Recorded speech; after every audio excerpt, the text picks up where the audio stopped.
Coup d'État au Tchad, les rumeurs ont enflammé les réseaux sociaux ces 2 derniers jours et ont fait trembler tous les hautes sphères du pouvoir. Mais cette fois-ci, la situation a pris une autre tournure inattendue. Est-ce que c'est nous qui ont imposé cette guerre sur nous? Il y a des gens sans le panafricanisme, on n'aurait jamais connu leur nom. Est-ce que c'est nous qui ont déclaré la guerre à quelqu'un? Donc ils en profitent, ils en usent et en abusent. On vient financer des terroristes avec des voyous internationaux. Pas du Lomé. Sous le contrôle des puissances de l'OTAN, ne peut pas adhérer à l'AES. On fait le tour des palais et pour s'engraisser un peu.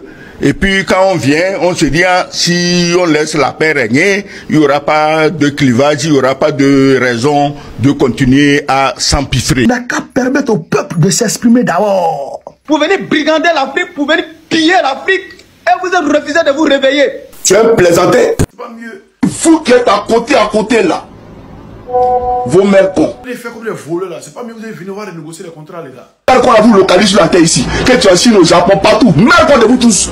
C'est un nègre de mercon qui arrive et puis te prend. Mercon d'ici, mercon de là-bas, mercon, vous tous, mercon. Non, vous ne rêvez pas. Grâce à une stratégie de sécurité très infaillible et sans faille, le pays a évité le pire. Alors, telle est la question. Comment les dirigeants tchadiens ont-ils réussi à déjouer cette menace imminente? Décryptons donc ensemble cette opération qui n'a pas été d'un simple minimisme. Eh bien, le bloc actuellement en Afrique, ce sont les coups d'État qui marchent et qu'il y a beaucoup d'États qui s'organisent actuellement dans certains pays de l'Afrique pour renverser leurs autorités et leur pouvoir. Eh bien, c'est aussi ce mouvement suspect qui a opéré aussi au Tchad, mais qui a été très vite neutralisé. Un murmure d'insatisfaction dans certaines franges de l'armée et une opposition politique de plus en plus active. Tous les ingrédients étaient complètement réunis pour faire un bon coup d'État. Eh bien, ce qu'il faut savoir, c'est que le Tchad, dirigé par des conseils militaires de transition après la disparition brutale du président Idriss Déby, il se trouvait à la croisée des chemins. La question était claire, le pays allait-il sombrer dans le chaos ou prouver sa résilience? Et ce qui aurait pu être une catastrophe nationale s'est transformé donc en une démonstration de force. Les autorités tchadiennes donc ont mis en place une surveillance renforcée avec un contrôle strict des points stratégiques. Et ces stratégies étaient que des patrouilles étaient renforcées dans les capitales, une réorganisation aussi des unités militaires et une communication constante avec les alliés régionaux. Le message était clair, toute tentative de déstabilisation serait étouffée dans le feu. Et voilà que ça a bien marché car cette anticipation a permis d'éviter que le pays ne sombre dans une nouvelle crise. Les Tchadiens, bien conscients des tensions, ont pu observer avec une stabilité qui leur donne espoir. Et surtout actuellement dans cette Afrique où les coups d'État sont devenus une réalité récurrente, les Tchad envoient un signal très fort. La stabilité n'est pas un luxe, mais une nécessité et elle peut être obtenue grâce à une stratégie bien pensée. Et plusieurs présidents africains ont eu les yeux rivés vers le Tchad pendant ce moment parce que tout simplement ça pourrait leur servir d'exemple. La sécurité, bien que coûteuse, reste le pilier fondamental pour protéger les institutions et maintenir la confiance des citoyens. Le Tchad a démontré que même dans un climat tendu,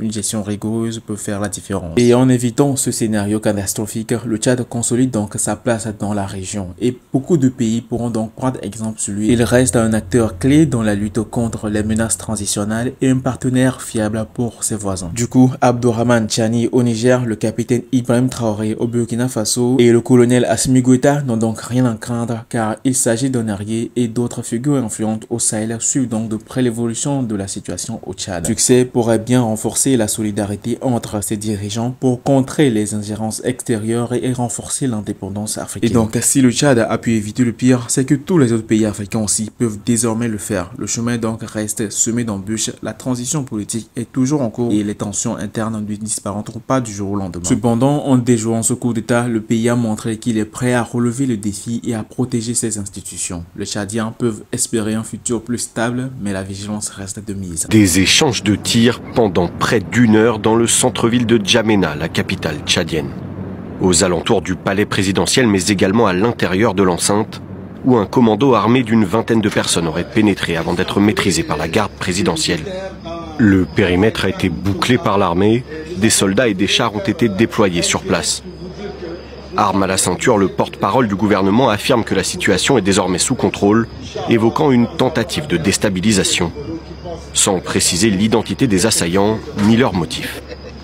La situation est sous contrôle. C'est un petit incident qui s'est passé. Je suis actuellement à la présidence de la République. Comme vous voyez, il n'y a absolument rien. Tout est calme. Je veux que vous soyez rassurés. On est là et nous défendrons notre pays au prix de notre sang. Soyez calmes il n'y a rien, il n'y a absolument rien. Nous sommes tous mobilisés, les forces de défense et de sécurité sont mobilisées et tout a été éradiqué, toute cette tentative de déstabilisation a été éradiquée. Une attaque survenue quelques heures après la visite du ministre chinois des Affaires étrangères à N'Djamena. Wang Yi s'est entretenu avec plusieurs dirigeants tchadiens, réaffirmant l'engagement de la Chine à contribuer au développement du Tchad. Un accord de coopération économique a été signé entre les deux pays le 3 janvier dernier. Vous êtes arrivé au moment où le Tchad décide de s'affranchir de la tutelle des forces étrangères sur son territoire et de se tourner résolument vers le développement. Qui mieux que la Chine peut être un partenaire efficace de développement? Fin novembre, le Tchad a mis un terme aux accords militaires qui le liaient à la France, actant la fin de 60 ans de coopération militaire et le départ des troupes françaises présentes dans le pays. Vous dire pour l'instant, mais la situation est totalement sous contrôle. Nous attendons la venue du procureur de la République pour vous montrer la réalité de ce qui s'est passé. Mais d'ores et déjà, je voudrais rassurer l'ensemble des Tchadiens que la situation est sous contrôle. C'est un petit incident qui s'est passé et je reviendrai longuement tout au long de la soirée pour vous dire ce qui s'est passé. Je suis actuellement à la présidence de la République. Comme vous voyez, il n'y a absolument rien. Tout est calme. Je veux que vous soyez rassurés. On est là et nous défendrons notre pays au prix de notre sang. Soyez calmes, il n'y a rien, il n'y a absolument rien. Nous sommes tous mobilisés, les forces de défense et de sécurité sont mobilisées et tout a été éradiqué, toute cette tentative de déstabilisation a été éradiquée. Soyez à l'écoute, restez fermes et je reviendrai pour vous donner plus de détails. Vas-y, en arabe.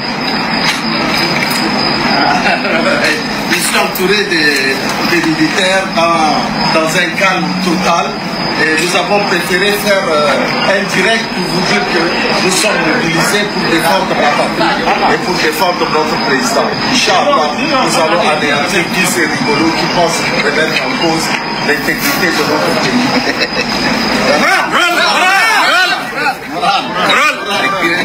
Le Tchad a frôlé le chaos.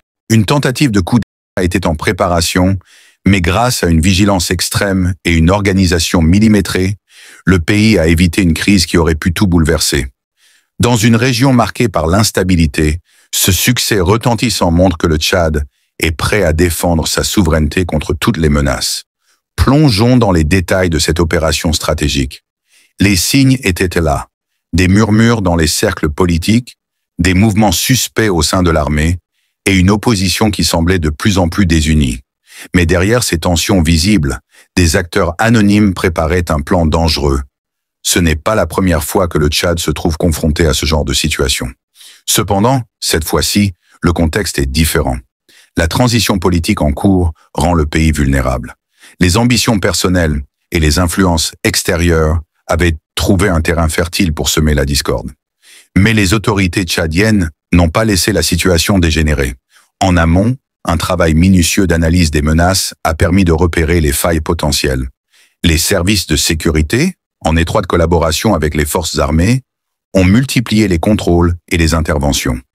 Des arrestations ciblées, des bases sécurisées et une surveillance accrue des frontières. Rien n'a été laissé au hasard.